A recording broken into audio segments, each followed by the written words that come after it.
my message will never change. It will never be bought. It'll never be sold. Unlike so many corporations, and it actually breaks my heart to tell you this next story. It's about Tractor Supply, another go woke, go broke. Oh, man. And I don't know if they'll completely go broke, but since you said, oh, man, do you like Tractor Supply? I do. But what do you know about Tractor Supply? I know that I can get... No, stop. Pause. Wait, okay. Pause. Do you know Tractor Supply, or do you only know the buildings no, we go in there. Okay. I like to look at all the chicks. So then you don't know Tractor Supply. Oh. Tractor Supply started out of, I believe it was Athens, Georgia. Don't quote me. Somewhere up in Georgia. All right? And they had a warehouse in Tennessee. Okay? Tractor Supply was a farm-only outlet store that you had to sign up to get their magazine. And their magazine came to you either every month or every 3 months, depending on how you got their magazine. And in it was nothing but farm supplies. It was bearings and chains and sprockets and spray nozzles and hoses. It was everything a farmer needed. And they were like the first one to do this.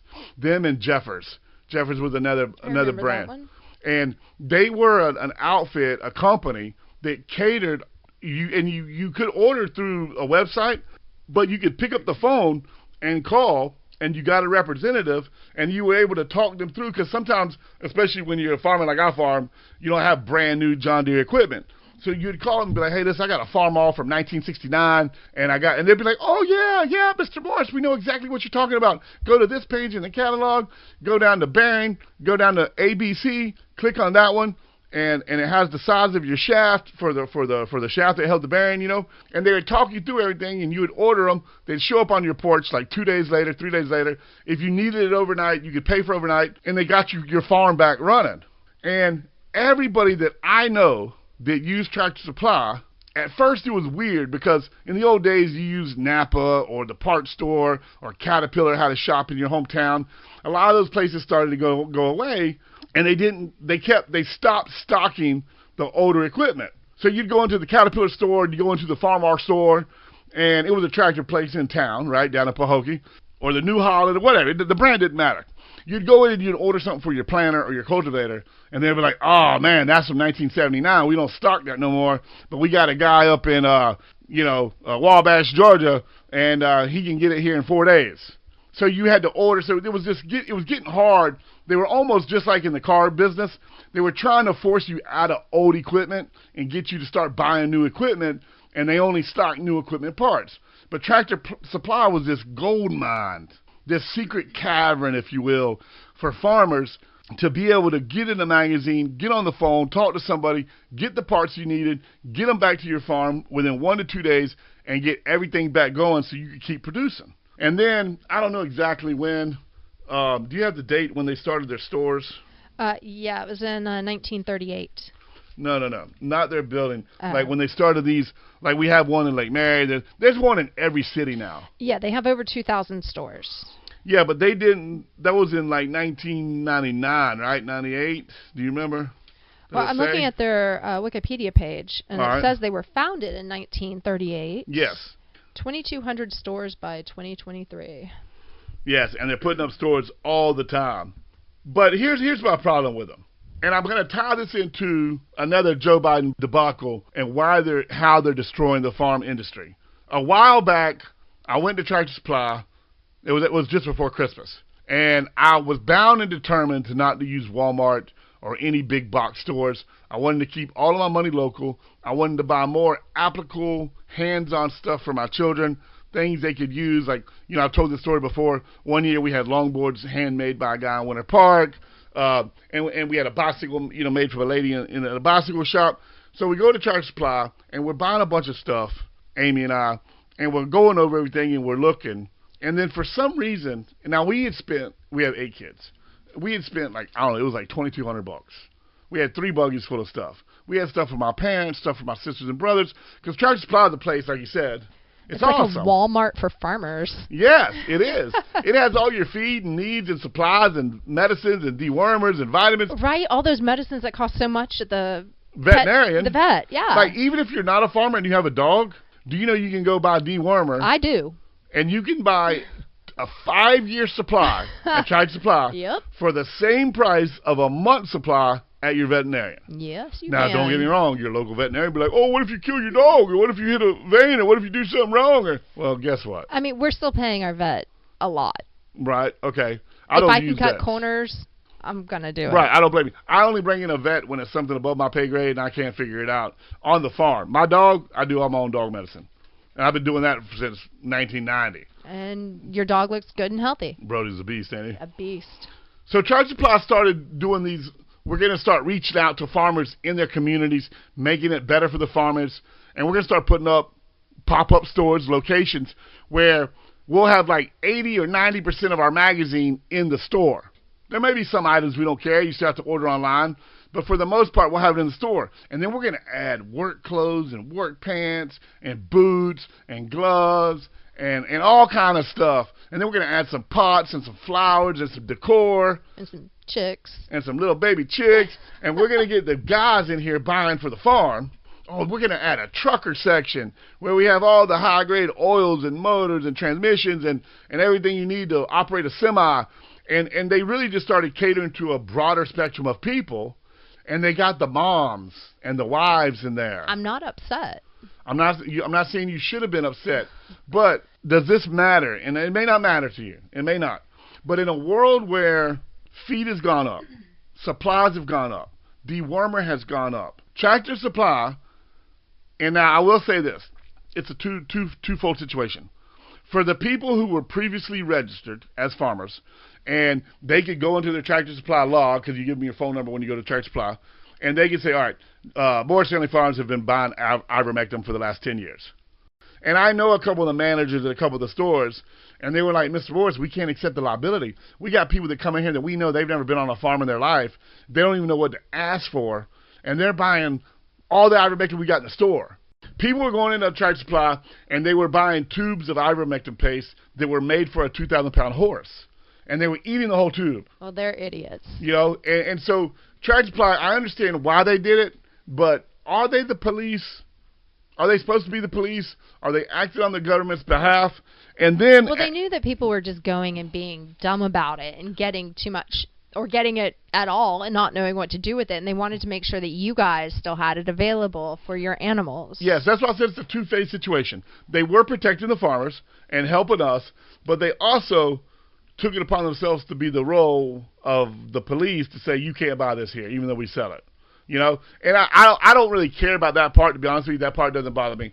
What bothers me is the next part, how they transformed from a magazine for farmers to a store for farmers to a world-renowned or national-renowned place. And in the time of need of farming, farmers need help now more than ever. Instead of putting their money where their mouth is, they put their money into what is culturally acceptable, into an emotional society that is unjust. Go woke, go broke, itches. Tractor Supply has broke my heart. Now, I'm not going to lie. Every once in a while, I'll supplement, because they do have a GMO-free cracked corn that sometimes I have to use for my lambs and my goats. So I do buy that from them occasionally when I don't have it ground fresh from the mill.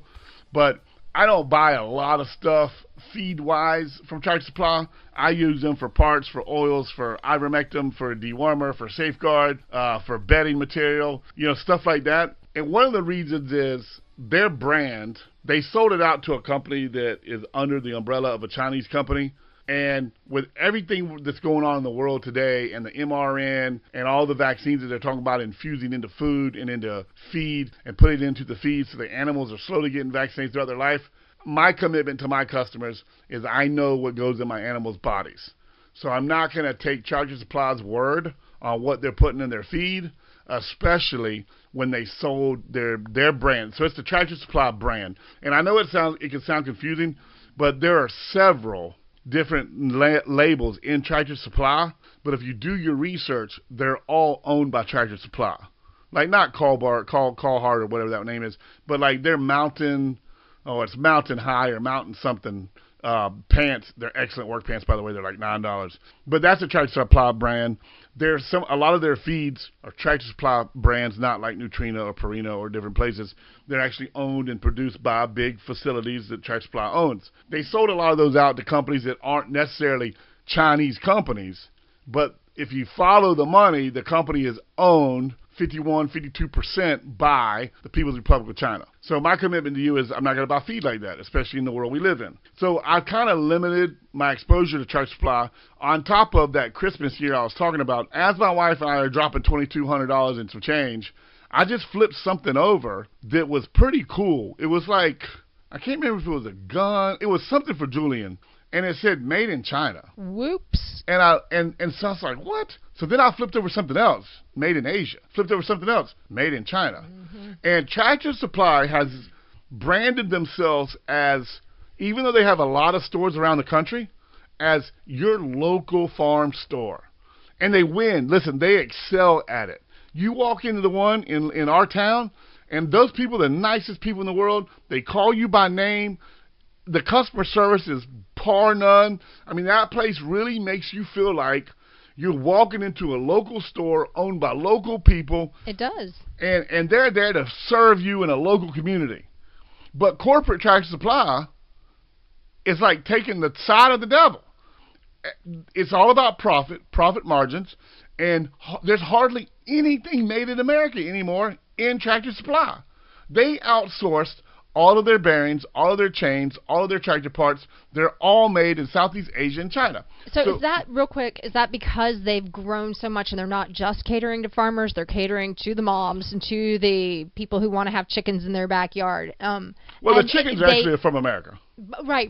I'm just saying, but are they catering to the fact that all of a sudden they are bigger than they can maintain, and that's why they're having to find outside sources? That could be. My personal opinion is they got a phone call and a board meeting happened, and they were like, hey, listen, you're making all your stuff in Georgia, Tennessee, Virginia, Indiana, and we can make it cheaper, and this is your profit margins. We can make it, send it over on a barge, and we can increase your profits by 75%. Sold. Unfortunately, we just laid off 8,000 people in America, but that's the way of the world. You can get your cow ivermectin for forever. For $39 instead of $109. And don't get me wrong, we all know ivermectin is not from America; it's from Japan. Ivermectin was found in a golf course on Japan by a maintenance grounds guy doing soil samples on the grounds to keep the grass better on a golf course. And as they were diagnosing the soil sample to figure out how much fertilizer and micronutrients they needed for the golf course, they picked up something that was very strange, and it was a bacteria. Bacteria may be a bad word. Maybe it was an enzyme. Don't quote me. I'm not a scientist. But it was something in the soil, and it was doing something to the earthworms. And they were like, what? Were they making the earthworms healthier? No, they were killing them. But so it kills pests. We're going to get to this in the next segment about the fact that ivermectin was found on Earth. We didn't make it. It was already here for us because somebody knew we needed it. I don't want to spoil alert the next segment, but we're going to get to that part. Okay, because right? we have something else for the next segment too. That's part of it. That's how that all ties in together. Got it. All right. So Tractor Supply, and this is what hurts my feelings. In a world that we need right now, I'm going to speed this up because I got a lot more to get to. $570,000 Tractor Supply spent last year on DEI, LGBTQ youth. Yes, you heard me right.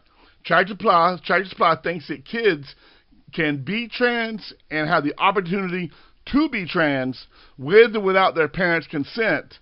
And Tractor Supply, starting in 2021, donated more than $570,000 to persons with disabilities, in quotations, and then LGBTQ youth, Hispanic build-up team, Black African Americans.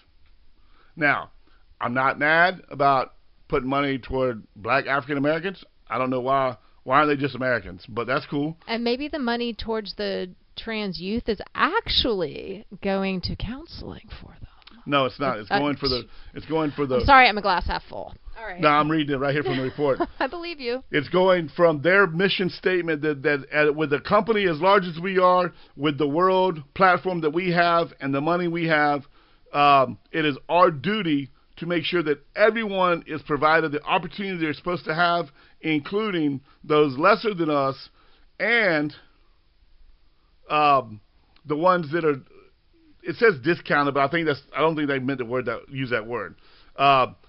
So they're going to the help of the successful change of the lives and the mental health of all LGBTQ people, including youth, and how the affected bans and restrictions on drag performances across the nation are not gender affirming and are not accepting. Tractor Supply now, as a corporation, is offering drag queen, gender affirming classes to their employees.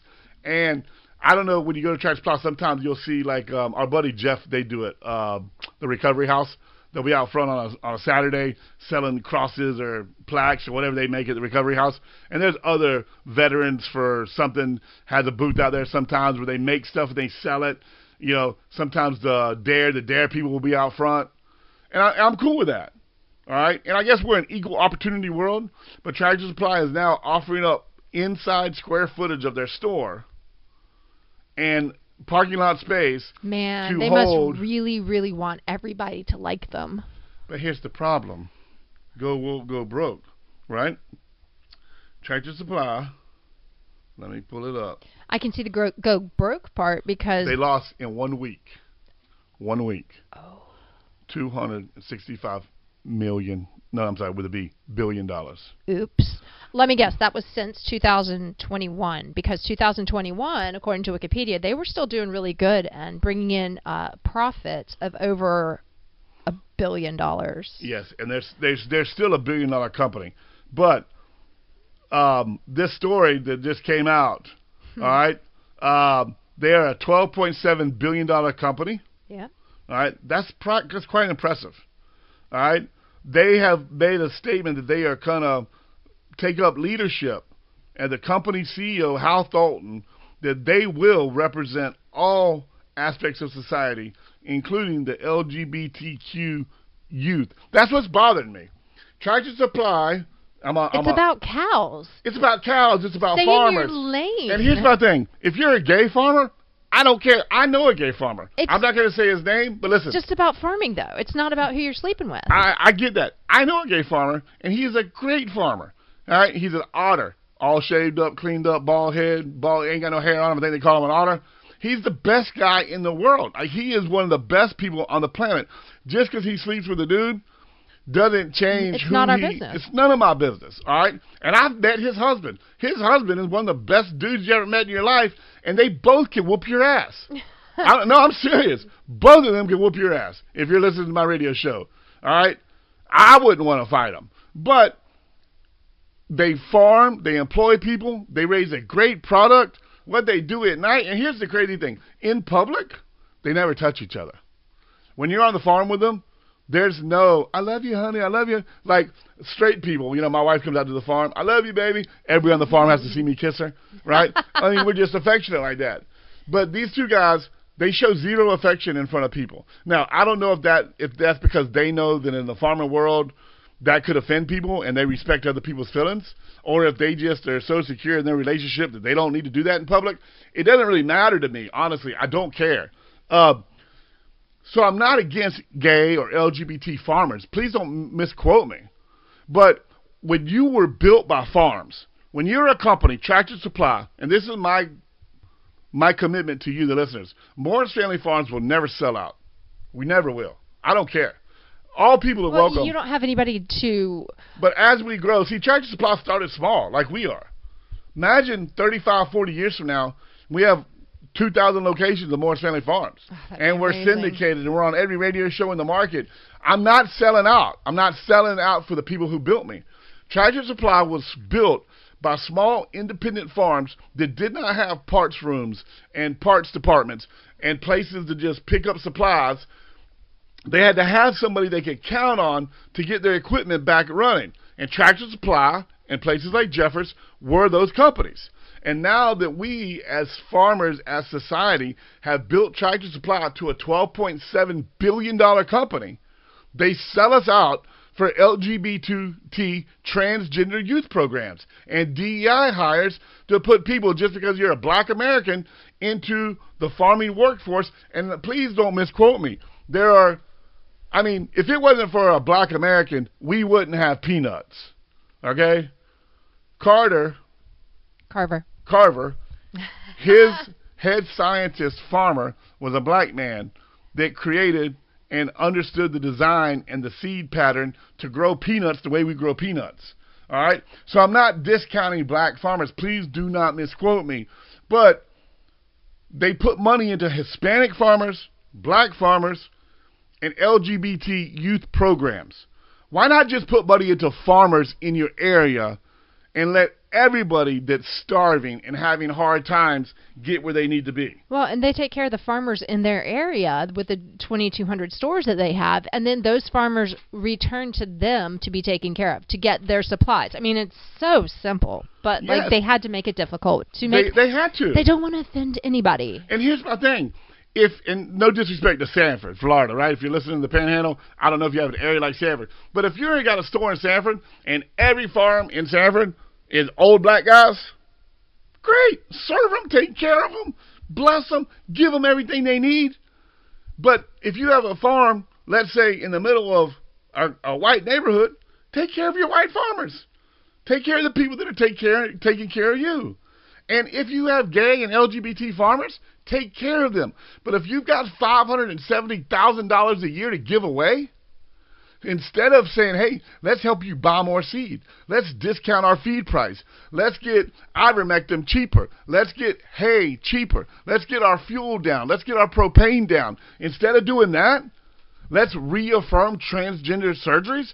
Let's reaffirm hiring people based on race and color, just so we can meet a quota to a world social standard that is going to kill us all. If DEI doesn't stop, we're going to die as a nation. We have to go back to merit. The best man or woman for the job. Not, man, I know everybody else in here is better than me, but I'm black, so I got this. Or everybody else in here is better than me, I'm Hispanic, so I got this. It's ridiculous. Let me pause and say, wow, that was fast. For more than 85 years, Tractor Supply focused on one thing: living life out there. Meaning, for us, all the farmers all over America, they were great at getting supplies and parts to farmers all over the country so they could keep growing and farming. Well, a while back, Tractor Supply caved to the bullies of woke, social, political pressure, if you will, for lack of a better word. And they started divesting in ag projects and started investing in DEIs, LGBTQ youth, transgender surgeries, data profiling, you name it. Well, after a response from their customers of a $2 billion loss, Tractor Supply made a statement. They say, we have a relationship with our customers and we call our communities home. All right? We have heard from some of our customers that we have disappointed them. We take your feedback serious. Well done, Tractor Supply. So I'm not going to read you the entire mission statement, but I'll read you part of it. It says, we are passionate about being good neighbors in our hometowns because without you, we will not be what we are. We will not be what we are. Thank you, Tractor Supply, for recognizing all the farmers across the country that made you the company you are. So moving forward, they're going to work hard to stay true to their mission statement, right? They said that going forward, we will ensure all of our activities go directly to business. For instance, we will no longer submit data to the government for human rights campaigns. We will refocus team member engagement and mentoring network for supporting the business. Further focus on rural America priorities, including ag education, animal welfare, veteran causes for their employees, and being a good neighbor. We will stop sponsoring non-business activities. We will stop donating to political and voting campaigns, pride festivals, LGBT transgender surgeries for youth. We will immediately eliminate our DEI and our current DEI situation, but we will still maintain a proper and compassionate working environment for everyone. So all I want to say from Jonathan Morris, We the People, Between the Ribs is, well done, Tractor Supply, and other businesses should take note. If you're a business, You paint houses, go paint houses. If you mow grass, go mow grass. If you grow food, go grow food. If you sell parts, go sell parts. Stop caving to woke society. Be good at what you are, serve the customers you have, and let the chips fall where they fall. Between the Red and Jonathan Morris.